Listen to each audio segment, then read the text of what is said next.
Hey, what's going on YouTube? My name is Arden Studios and welcome back to another YouTube video. So guys, in today's YouTube video, I'm going to be telling you guys 5 mistakes you shouldn't be making in my store, because honestly that's a pretty generic video name and I don't really have any other content ideas right now since most of the stuff on the Lucky Block update has already been talked about. If you guys do want more content or tips regarding the Lucky Block update, go check out some other YouTube channels. Carbon made a great video the other day, and a lot of people have been using his strategy.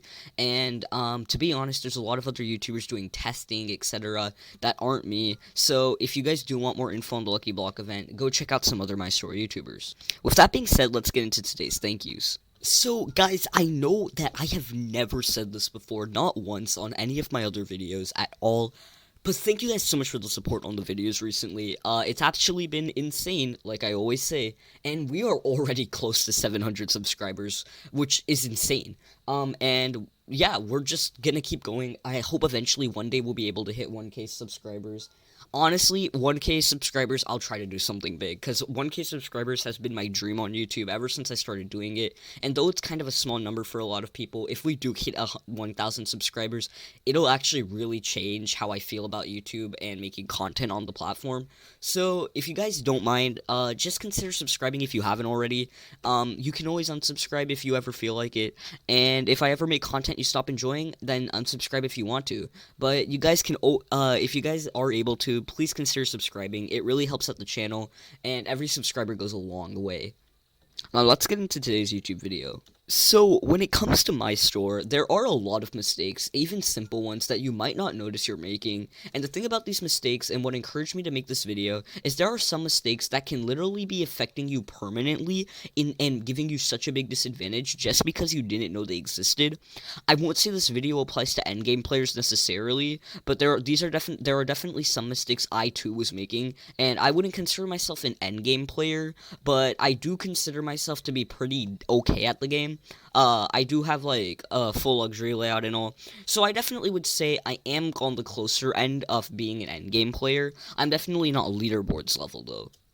But with that being said, let's get into the first tip of today's video. So, tip number 1 that I want to give all you guys is whenever you guys are just AFK in the game trying to get cash, I highly advise you AFK at the mall. Now, the thing about AFKing at your plot is all of the, if you're on a lower end computer, all of these timers and numbers appearing are really going to lag your game, and it's going to lower your customers and your cash income at a somewhat linear yet still pretty unpredictable rate. So I would say that I definitely recommend you guys don't AFK at your store. AFK at the mall. It'll make your game lag a lot less. And on top of that, never play with NPCs on. I didn't really think I'd even have to say this, but don't play with NPCs on, guys. If you're playing with NPCs on, even if you're not lagging at all, it just lowers your cash per minute flow for some reason. I'm not really sure why, but I definitely would say never play with NPCs on. It will really make your cash flow just a lot worse, and I don't recommend it. So yeah, if you guys do play with NPCs on, or you do AFK at the mall, or not the mall, at your plot, stop doing that. It's gonna mess up your gameplay a lot, and honestly, I wouldn't want you to lose the cash. That's probably the best tip I can stress. The second tip I have is going to be advice for mid-game players. Now, I would consider you a mid-game player if you're good enough to get the futuristic theme, or you have the futuristic theme. If you guys have the royal theme, I would still say you're mid-game, but this tip might not apply to you as much, because you're probably going to be better at the game by the time this tip does. But the main tip I'm going to be giving you guys is that these statues that increase customer chance matter a lot. When you're in the point of the game, the mid-game, I know that the mid-game is really slow. You're kind of struggling to get items, and though maybe it's changed now that they've changed multipliers on capacity items, I remember when I was in the mid-game, I definitely found the mid-game to be a lot more challenging. I definitely found it to be really hard to figure out what to buy. So 100% buy your glubs, buy your Sir Stairs a lot. I haven't stressed this enough, but I am definitely mainly focused on getting these red lucky totems. You want to buy all of these things. The reason why is because when you're at a point in the game where you're stuck and you're struggling to make any more cash than you already can, buying these items is really going to help, because the increased customer rate is actually pretty insane. As you guys can see, I'm always getting some sort of customer at the top of my screen. The next tip I'm going to be giving you guys, or mistake that you definitely shouldn't make, is not upgrading capacity items. Now, here's the thing. If you've been playing the game since the game first came out, which I would say I roughly have been, I believe I started playing it a day or two after the game came out. If you've been playing the game for anywhere around that time scale, then you would know that there was a time when we didn't know that upgrading capacity items actually increased the multiplier. Now, obviously, we later on learned this, and we've been making a lot of endgame layouts with it, but if you happen to be a somewhat mid-ranged player who was playing the game before we learned about the multipliers, but then had the multipliers get added, you might not realize the importance of upgrading items. I know that was a lot to take in, but just bear with me. Whenever you're stuck at any point of the game and you just feel like it's going to take way too long to get the next level of item, try to consider whether upgrading the item is the better option. Now, obviously, I never had to go through the game with the experience of upgrading items being the meta. Everyone just used the cheap version of everything. So I don't actually know exactly how you would implement this, but what I would say is definitely if you're ever at a point where you're really stuck, like you think it's going to be way too hard to get certain items, then you might want to consider upgrading items instead. Now, I don't know how much you're actually going to be at this point when you take into account the beginning and middle of the game, but once you're at computer racks and aquariums, upgrading these items is actually going to be a key aspect into making more cash relative to trying to get items like the replicator or super replicator. The next mistake I'm going to be giving you guys that you shouldn't be making is going to be something that I've said and hinted towards in about half of my videos. This is just so important that if you guys aren't doing this, it will affect you. Now, I don't know how much it affects the end game, but I do know for certain that this affected me a lot in the early and mid game, so I'm 100% going to give this advice. This tip in specific that I'm going to be giving you guys is to open up capsule. Open up capsules. Open up capsules. Open up capsules. Open up capsules. Open up capsules.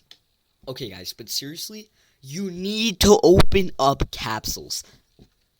Okay, I won't lie to any of you guys. That quick segment was just me experimenting with my ability to cut videos. I just thought it'd be pretty cool. But back to the main tip of today's video, you guys should be opening up capsules. Now, the reason why opening capsules is so important is because it increases the amount and the variety of customers that have multipliers to come into your store. If you never opened up a capsule in your life, then by the time you start opening them up, you're gonna notice double the cash, triple the cash, quadruple the cash. I'm pretty sure everyone knows that they've opened up at least a few, but if you're somehow in the endgame without opening up capsules, I know I've never actually said this, but open up capsules. To be honest, I'm really just trying to stress the importance of this, because when events like the Lucky Block event add these new limited edition capsules, I believe it increases the variety of special rare customers that you can get, which in turn allows you to get even more cash coming into your store. Will it make a big difference? Probably not, but the thing is, if you haven't opened up a lot of these, it's really something that you need to do. Oh, we got a new customer from that capsule. Opening up capsules is so important, and it honestly does make a huge difference. You want to keep opening up these capsules because your main goal is to get more cash, and honestly, every little difference matters. Something I like to do in my free time when I'm bored in the game is see if I can get all the customers in a capsule. As you guys can see, I have all the customers from this capsule, all the customers from this one, this one, this one, this one. I don't have Promethean. I just think it's cursed. I've literally never been able to get it. I have Who to Trust, but not Reverse Polarity, which is a little strange. But you should really focus on opening up capsules. That is going to be the last tip I end off today's video with, because I actually think it's so important. With that being said, I hope the capsule section of today's video wasn't annoying. I just really want to stress that out there. Opening up capsules is important, and I don't see enough people talking about it. Thank you guys again so much for the support on the videos recently. We're trying to hit all our goals, and I actually didn't set a like goal for today's video, but I do want to say, guys, we did hit 20 likes on the last one, so thank you guys so much for hitting 20 likes. That's incredible. I'm not going to set a like goal for today's video, because I'm not really sure how good it might do, but next video I might set a higher like goal. Thank you guys so much. The channel's actually been doing insane, and I appreciate all of the support you guys have been putting in greatly. With that being said, that's going to end off today's video, and peace.